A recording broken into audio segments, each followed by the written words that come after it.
Assalamualaikum warahmatullahi wabarakatuh. Perkenalkan, nama saya Afjal dan saya dari kelas 12 TKJ. Hari ini saya akan menjelaskan tentang sistem kontrol dan monitoring jaringan.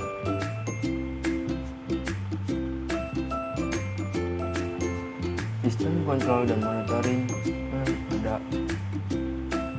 6, yaitu pengertian, sistem monitoring, SNMP, network monitoring, manfaat sistem monitoring jaringan, dan terakhir contoh aplikasi monitoring jaringan. Di sini saya akan menjelaskan tentang itu semua. Apa itu sistem monitoring dan monitoring jaringan? Mari kita bahas. Pengertian dari sistem jaringan dan monitoring jaringan yaitu sistem monitoring merupakan proses pengumpulan dan melakukan analisis terhadap data-data pada lalu lintas jaringan dengan tujuan memaksimalkan seluruh sumber daya yang dimiliki. Monitoring jaringan identik dengan salah satu fungsi manajemen yang berguna untuk menganalisis apakah jaringan masih cukup layak untuk digunakan atau perlu tambah kapasitas. Yang ketiga itu hasil monitoring juga dapat membantu jika admin ingin mendesain ulang jaringan yang telah ada. Nah, ini pengertian dari sistem jaringan dan monitoring jaringan. Nah, kita lanjut. Secara garis besar, tahapan dalam sebuah sistem monitoring terbagi ke dalam 3 proses besar, yaitu proses di dalam pengumpulan data monitoring, proses analisis data monitoring, proses menampilkan data hasil monitoring. Dan di bawahnya itu ada gambar atau contoh 3 proses sistem monitoring. Ada pengumpulan data, analisis data, dan display hasil monitoring.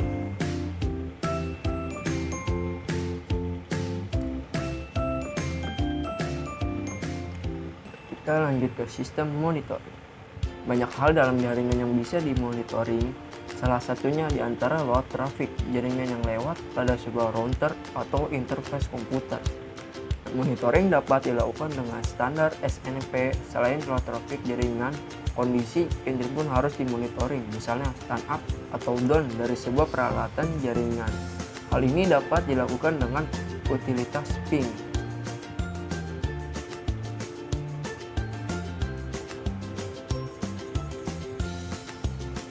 Nah, ini sistem monitoring seperti ini. Dan selanjutnya ke monitoring jaringan. Connection monitoring merupakan teknik monitoring jaringan yang dapat dilakukan dengan melakukan tes ping antara monitoring stasiun dan device target. Nah, di sini bisa tes ping monitoring dengan stasiun atau device target. Nah, apabila sudah dites, akan muncul koneksi tersebut. Traffic monitoring merupakan teknik monitoring jaringan. Melihat paket aktual dari traffic pada jaringan dan menghasilkan laporan berdasar traffic jaringan. Nah, ini 2 bagian monitoring jaringan komputer. Nah, alasan yang dilakukan monitoring jaringan untuk menjaga stabilitas jaringan. 1. Sulit untuk mengawasi siapa saja yang sedang terjadi dalam jaringan yang memiliki. Nah, yang ketiga, sejumlah besar mesin host tanpa alat pengawasan yang baik. Nah, yang keempat, untuk mendeteksi kesalahan pada jaringan gateway, server maupun user, cuma untuk memberitahu trouble kepada administrator jaringan secepatnya, dan mempermudah analisis troubleshooting pada jaringan. Dan terakhir, dokumentasi jaringan. Nah, ini alasan yang dilakukan monitoring jaringan. Lanjut ke SNMP, Simple Network Management. Nah, sebuah tadi ada SNMP juga, sebuah protokol yang dirancang dengan memberikan kemampuan kepada pengguna untuk memantau dan mengatur jaringan. Nah, ini sebuah SNMP itu untuk mengatur jaringan. SNMP menggunakan port UDP 161 saat SNMP manajer komunikasi dengan SNMP agen dari port UDP 162. Nah, ketika agen mengirim koneksi reps kepada SNMP manajer.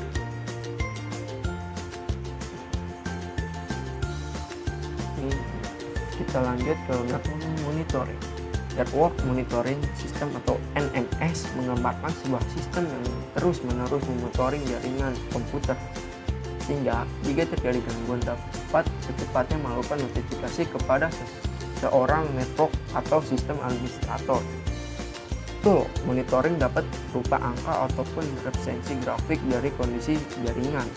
Hal ini bertujuan untuk memvisualisasikan secara akurat apa yang terjadi agar network administrator mengetahui lokasi yang memerlukan penyesuaian. Ini sistem ini menggambarkan sebuah jaringan.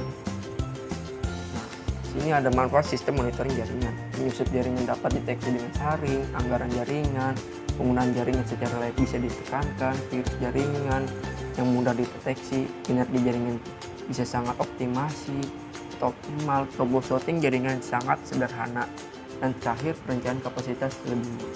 Nah, ini manfaat sistem monitoring jaringan.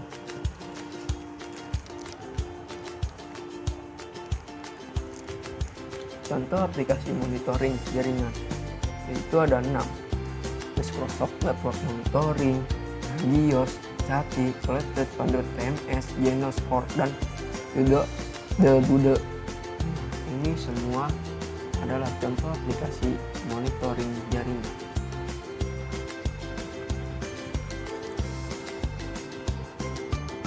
Ini ada lagi, yaitu Linux System Monitoring Tool. Ada pengertian, penjelasan tentang perintah sistem monitoring pada Linux dan banyak anaknya seperti perintah to, timestart, perintah w, iftrack, tcpdum. Ntar saya akan menjelaskan ini semua. Nah, pengertian Linux System Monitoring Tool. Monitoring jaringan yang dapat dilakukan dengan mudah menggunakan tool atau perangkat lunak lainnya yang dapat melakukan monitoring jaringan secara otomatis. Administrator jaringan hanya untuk menganalisis hasil yang ditampilkan pada perangkat lunak tersebut. Server yang berbasis Linux telah terdapat beberapa monitoring tool yang dapat digunakan untuk mengatur aktivitas sistem. Dengan tool administrator, jaringan dapat mengetahui apa yang terjadi penyebab dari permasalahan yang terjadi.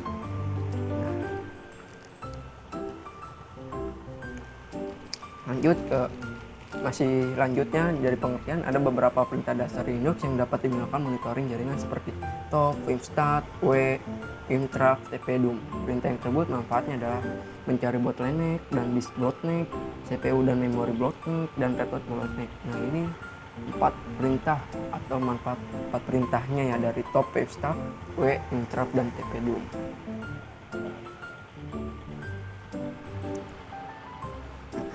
Kita lanjut ke Linux System Monitoring Tool. Penjelasan tentang perintah sistem monitoring tool pada Linux. Perintah top atau merupakan perintah pada Linux yang digunakan untuk melihat aktivitas proses. Top mampu memberikan gambaran routing sebuah sistem yang sedang berjalan dan proses yang sedang terjadi. Nah, top memiliki beberapa hotkey ini. Huruf A menunjukkan tampilan berdasarkan penggunaan paling besar dari sumber daya sistem. Dan huruf F masuk ke konfigurasi interaktif layar untuk top. Huruf K memberikan perintah kill untuk sebuah proses. Nah, ini kita memiliki beberapa hotkey. Ini baru ada 3, nanti ada lagi. Nah, ini lanjutan kepada jadi top hotkey. Huruf O memungkinkan secara interaktif memilih urutan dalam top.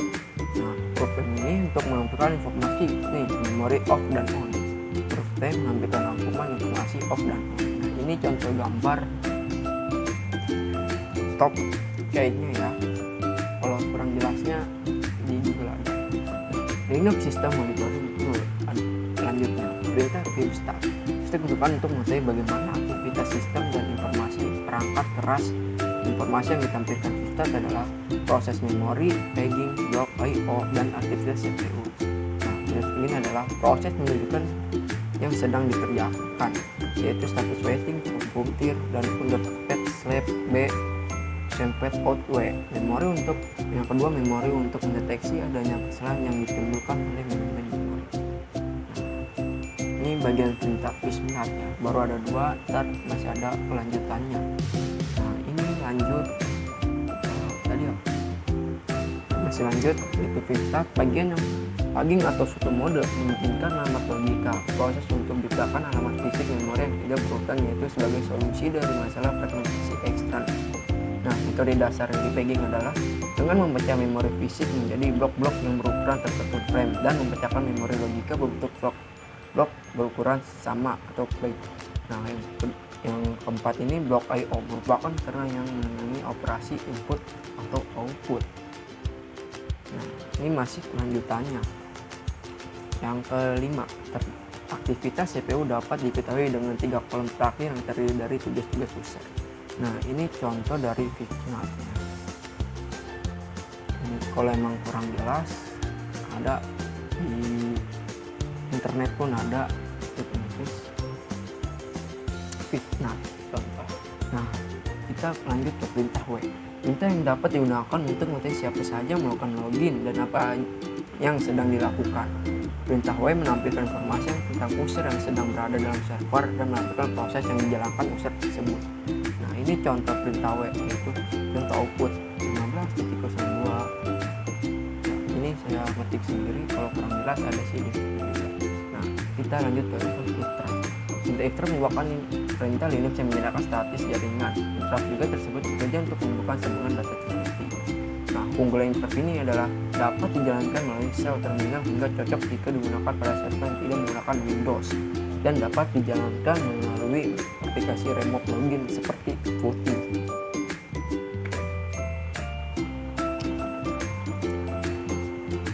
Nah, ini contoh gambar dari interrupt.